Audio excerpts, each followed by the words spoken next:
Halo guys, kembali lagi bersama saya Adrian dengan Ampo. Oke, hari ini kami udah mau pergi melawat orang-orang yang kena banjir guys, dekat Nalau sana. Oke guys, lanjut. Sekarang kami udah ada sampai dekat jembatan Tada.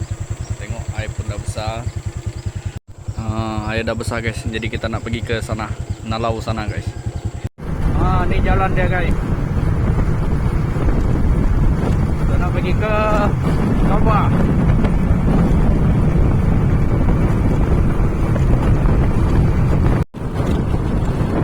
Oke guys, ini jalan ke simpang tempat banjir guys. Oke, kita masuk sini. Ini dia, Nangakabah.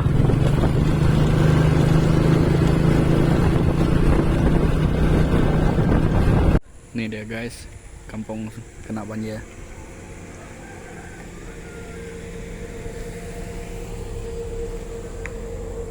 Tengok, aduh.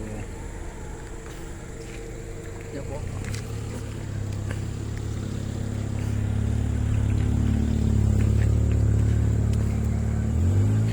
Aduh, udah teruk guys.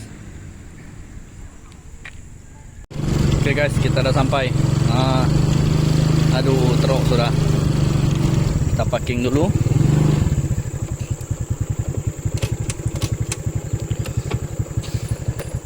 Mungkin ya, Pak. Oke guys, kita udah sampai. Jadi kita nak pergi melawat. Saya punya makcik dulu. Macam mana keadaan rumah sekarang? Tengok, teruk sudah guys. Saya rasa tidak dapat sudah pergi sana guys. Dalam. Macam mana mau pergi sana nih? Tengok, teruk sudah. Nya ayah. Kini sudah ada. Ngambil ku.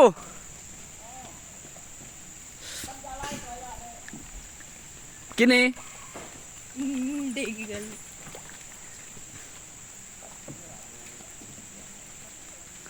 Maju mas sudah ada.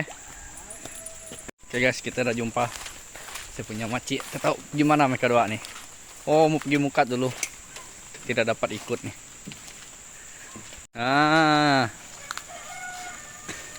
Kini sudah ada ibu. Oh. Terus sudah guys. Kita dapat pergi sana. Dalam ibu.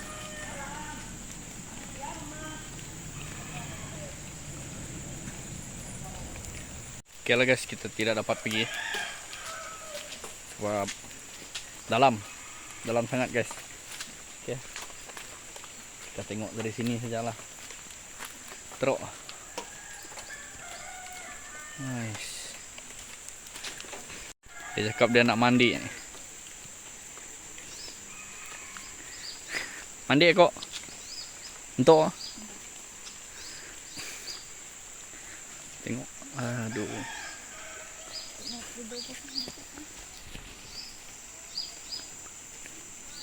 Teruk sudah. Oke lah guys, kita nak balik sudah. Sampai sini aja guys. Ini banjir kedua kali dia guys. Oke lah, hujan pun udah turun lagi. Kita nak balik. Nepo ulit po. Oke. Nice.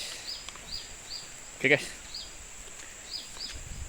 Tengok semua ada parking dekat luar sudah. Oke guys. Kita nak pergi balik sudah. Ini rumah dia. Rumah Paula.